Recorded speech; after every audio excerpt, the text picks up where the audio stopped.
9 லட்ச ரூபா நீங்கள் கட்டியிருக்கீங்க, 7 லட்ச ரூபா இன்ட்ரெஸ்ட்டு, 2 லட்ச ரூபா கேபிட்டல். நானும் என் ஒய்ஃபும் ஒரு 30 செகண்ட் பேசலை. ஒருத்தர் இப்படி பார்த்துட்டோம்.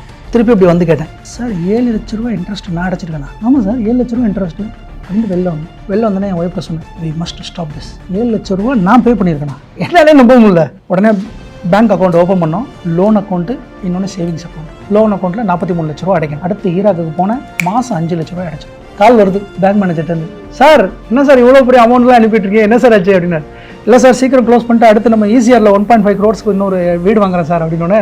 அப்போ ஓகே சார் அடைச்சிருக்கு சார், இதை அடைச்சிட்டு நம்ம அடுத்து போகலாம் சார். க்ளோஸ் பண்ணி முடிச்சோடனே ரெஜிஸ்டர் ஆஃபீஸ்க்கு நான் போகிறேன். வராரு அவர் பேங்க் மேனேஜர். என்கிட்ட சொன்னார், சார் எத்தனை பேர் இப்படி க்ளோஸ் பண்ணுவாங்கன்னு தெரியல, ஆனால் நீங்கள் genius sir, 24 lakhs you saved sir. எப்படி சார் 24 lakhs அப்படின்னு?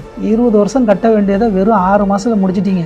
2.5 வருஷத்தில் என்னை வந்து மீட் பண்ணீங்க, நான் 7 லட்ச ரூபா கட்டினேன்னு சொன்ன அந்த ஒரு வார்த்தைக்காக முடிச்சிட்டீங்க சார் அப்படின்னாரு. அப்போதான் எனக்கு ஒன்று புரிஞ்சிச்சு, இது மாதிரி தானே பசங்க நிறைய பேர் இன்னைக்கு எல்லாரும் போயிட்டு சொந்த வீடுங்கிற பேரில் வந்து இன்னைக்கு வாங்கி அதை அடைக்க முடியாமல் எத்தனை பேர் இருக்கிறாங்க இல்லையா? இதுக்காகவே வேலை செய்கிறாங்க நிறைய பேர். அவங்களுக்குலாம் நான் ஒன்றே ஒன்று சொல்லுவேன், at least you close a loan first. லோனை க்ளோஸ் பண்ணும் முதல்ல.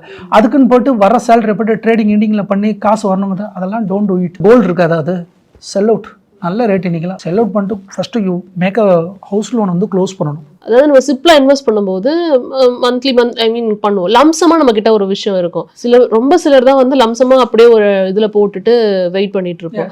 பட் மந்த்லி அது பிரிச்சு போடுறவங்க கொஞ்சம் நிறைய பேர் இருக்கும். பட் இந்த லம்சமா போடுறது வந்துட்டு கரெக்டா தப்பா, அதை போடலாமா? எப்போதும் சிப்பு பத்தி தான் நம்ம பேசிட்டு இருக்கோம். நீங்க லம்சமா போடுறது எப்படின்னா, போட்டதுக்கு அப்புறம் ஐயோ தப்பு பண்ணிட்டோமேன்னு ஒரு 75% நினைப்பாங்க. 9 லட்ச ரூபா நீங்க கட்டியிருக்கீங்க, 7 லட்ச ரூபா இன்ட்ரெஸ்ட், 2 லட்ச ரூபா கேபிட்டல்.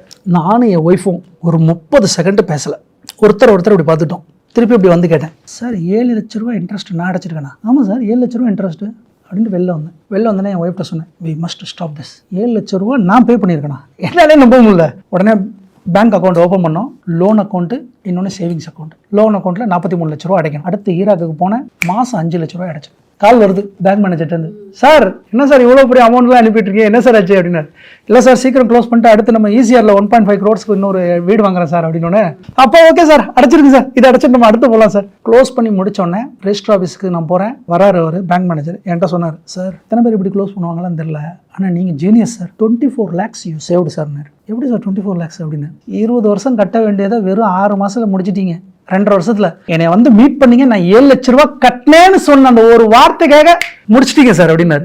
அப்போதான் எனக்கு ஒன்று புரிஞ்சிச்சு, இது மாதிரி தானே பசங்க நிறைய பேர் இன்னைக்கு எல்லாரும் போயிட்டு சொந்த வீடுங்கிற பேரில் வந்து இன்னைக்கு வாங்கி அதை அடைக்க முடியாமல் எத்தனை பேர் இருக்கிறாங்க இல்லையா? இதுக்காகவே வேலை செய்கிறாங்க நிறைய பேர். அவங்களுக்குலாம் நான் ஒன்றே சொல்லுவேன், at least you close a loan first. லோனை க்ளோஸ் பண்ணும் முதல்ல. அதுக்குன்னு போட்டு வர சேலரி போட்டு ட்ரேடிங் இண்டிங்கில் பண்ணி காசு வரணுங்க, அதெல்லாம் டோன்ட் டூ இட். கோல்டு இருக்காது, அது செல் அவுட். நல்ல ரேட் இன்னைக்கெல்லாம் செல் அவுட் பண்ணிட்டு first you make a house loan வந்து க்ளோஸ் பண்ணணும். அதாவது நம்ம சிப்ல இன்வெஸ்ட் பண்ணும்போது மந்த்லி பண்ணுவோம். லம்சமா நம்ம கிட்ட ஒரு விஷயம் இருக்கும். ரொம்ப சிலர் தான் வந்து லம்சமா அப்படியே ஒரு இதுல போட்டுட்டு வெயிட் பண்ணிட்டு இருப்போம்.